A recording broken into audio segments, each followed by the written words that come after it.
Jimbo's Garage. Good afternoon, everyone. Welcome back to Jimbo's Garage. What a beautiful sunset it is behind me here. I don't know if you can see it or not, but I have today what could be an interesting video. We're gonna restore this old, what I think it's called a mall splitter. At least I looked it up online, and it appears that that's what these things are called. Now these things are readily available today everywhere. You can get them everywhere. However, what I find might be interesting about this one is as old as it could possibly be. I think it's somewhere between 30 and 50 years old.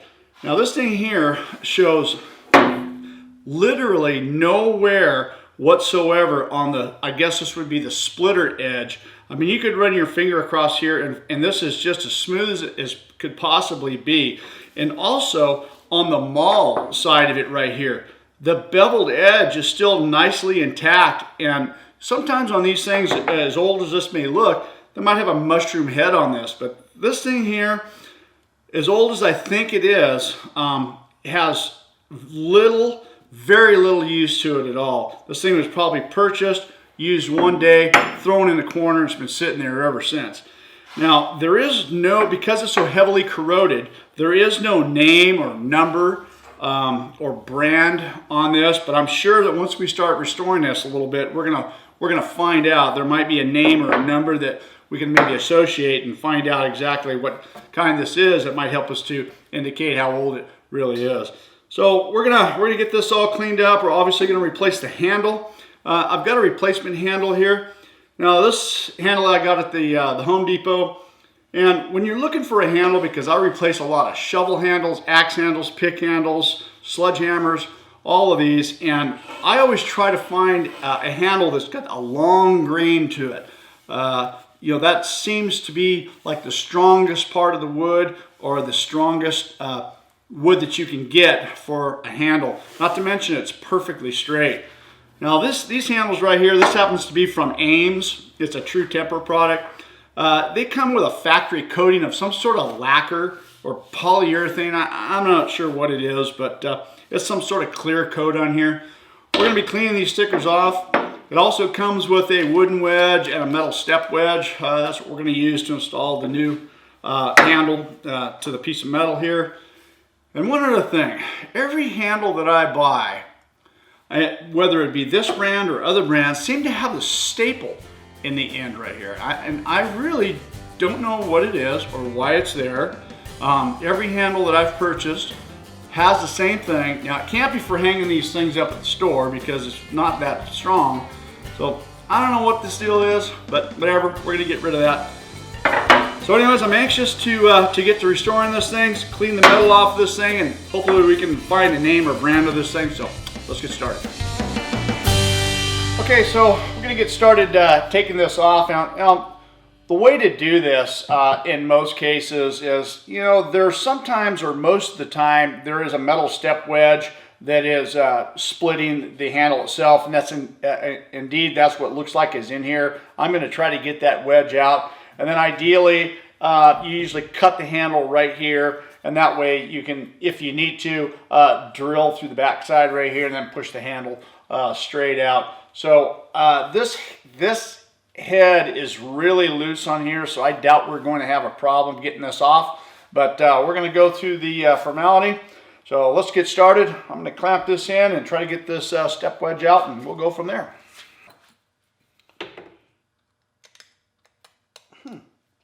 I don't know, to tell you the truth, I don't know what's in there.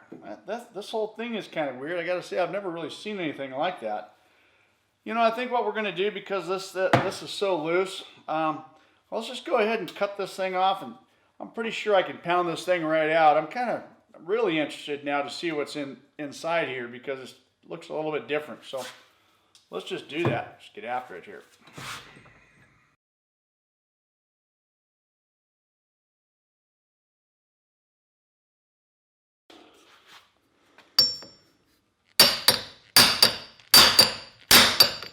Wow, boy, that got hard fast.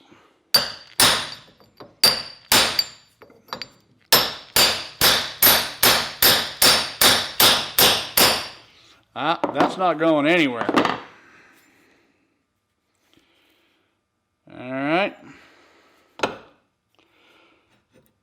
backup plan.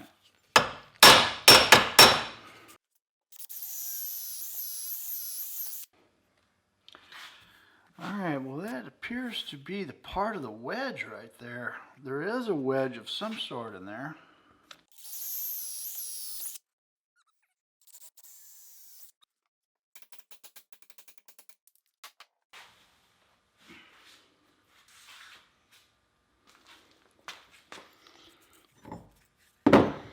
Huh.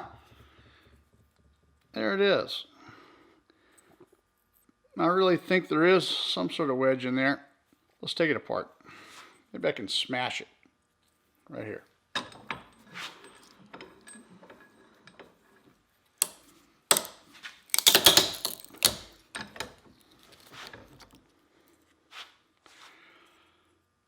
Nothing.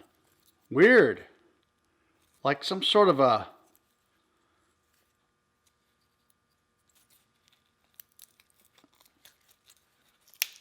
There's nothing. Interesting. All right. Okay, so that was the first interesting thing. There wasn't a wedge in there. It's almost like it's some sort of, I don't know, weird coating or something. I've never seen anything like it. But, interesting. All right, well, now we're going to get to the fun part. We get then to grind this thing down a little bit, take the rust off it, and see if we can find some sort of marking or name on this thing. This is kind of really what I've been wanting to do through this whole project right here. So, let's do it.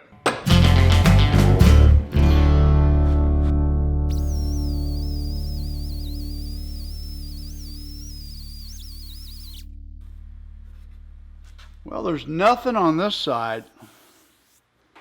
No markings, no numbers. No brand.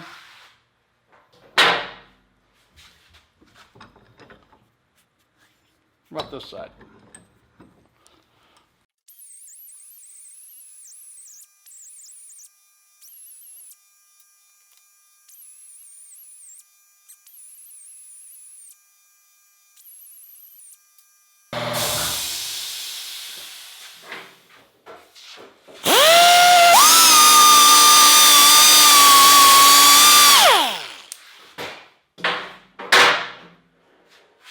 Okay, well there it is. There is a name.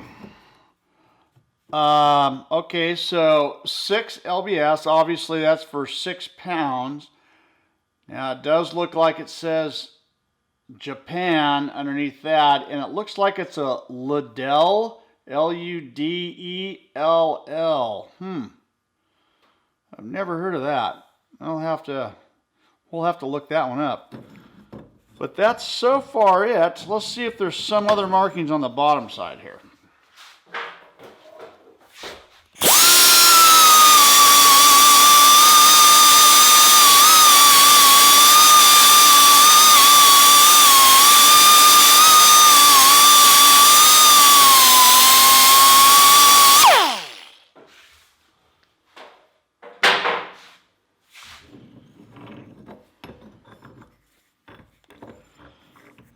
Nope, that seems to be it right there. I don't know if you can see that or not.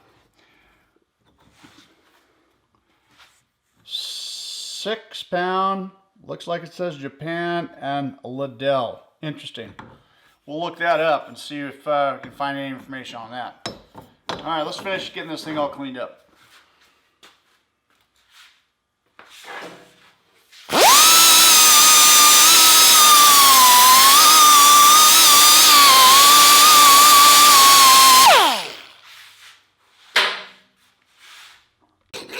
Well, I took a little break and I got on the internet and started looking around a little bit, and comes to find out that, you know, Ludell has been around for a little over 100 years here in the United States, but for some reason this thing says Japan on it. I researched it a little bit more, and it turns out that this thing is probably, like I said, around the mid-60s, early 70s, and it certainly isn't worth anything because I found one on eBay for $8, so I'm not worried about that at all. But anyways, it was a fun, interesting little find right here. And we're just going to go ahead and get this thing cleaned up a little bit. Get a new handle put on it. Put a little edge on this thing out here. And it'll be good.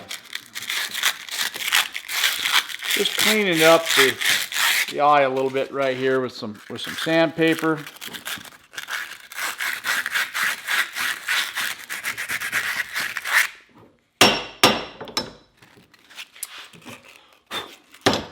All right, get a handle put on this thing.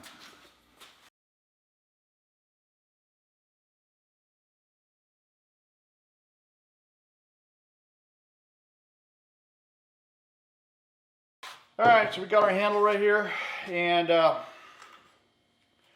gonna go ahead and hang this thing on there. Let's just see how she fits first. Yeah, you know, the way you fit these things is actually take like a dead blow, drive it on. Well, what an awkward looking fit. Well, looks like we got to do some trimming because this thing is nowhere near going down to the shoulder here. And so I'm going to pop this thing off, get the file out and trim this down a little bit.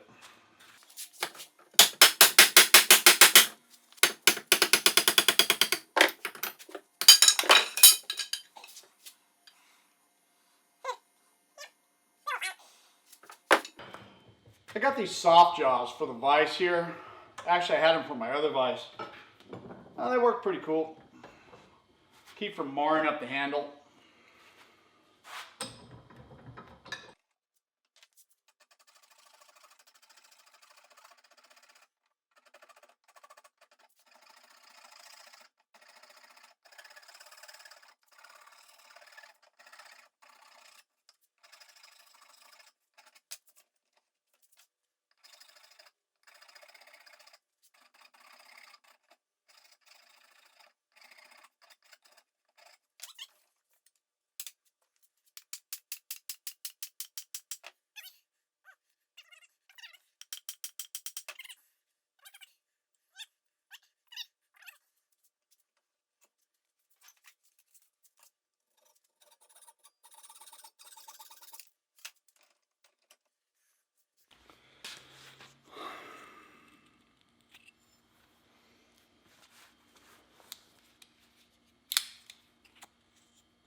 Yeah, I've seen some other videos where they put some boiled linseed oil,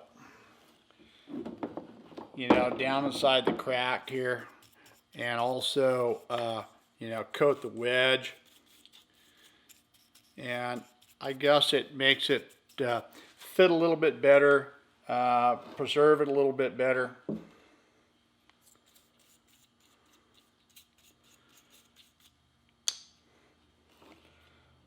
Boiled linseed oil, pretty good common little lubricant right here.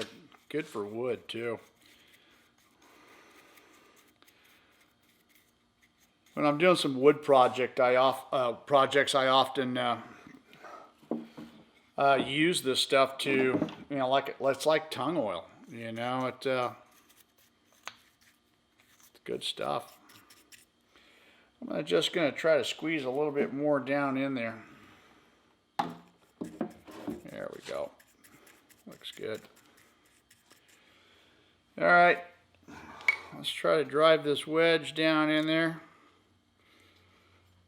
Boy, that looks really good right there. You get a block of wood.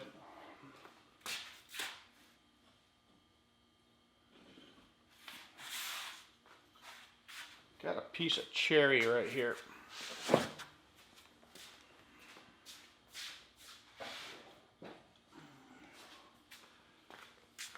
Gonna use a steel hammer for this.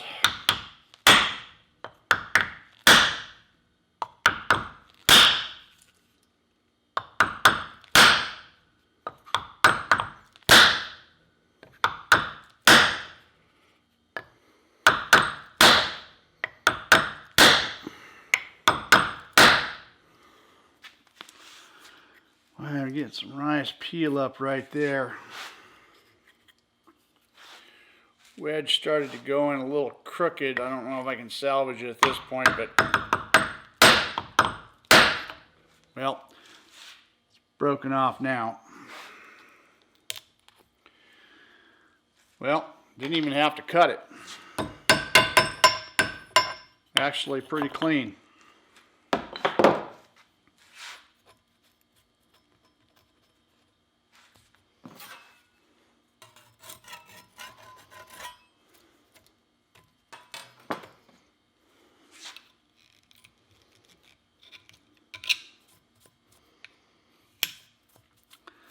That actually worked out pretty clean right there.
Okay, well there the splitter maul restoration is complete, and I gotta say it turned out pretty good. It was pretty interesting. Finding out about Liddell here, I did get on the computer and take a look at it, and it looks like they've been manufacturing axes and mauls for over 100 years. This one appears to be somewhere that they're saying, I found a couple of forums are talking about this exact one right here, somewhere in the late 60s, early 70s, so that puts us somewhere around 40-50 years old. So, but also I found this exact one on eBay for $8. So there's absolutely no value to it. So it's 40-50 years old. Nice restoration job, except for the wedge right at the very end. Unfortunately, it split a little bit, but you know that's pretty common when you replace these and drive these step wedges in. Kind of hard not to split those, but still, 40-50 years old, restored, $8. Throw it in the corner of the garage for another 50 years. Maybe it'll be worth 14 bucks. Hope you guys enjoyed this video. Thanks for watching. Don't forget to rate, comment, and subscribe for more. See you next time on Jimbo's Garage.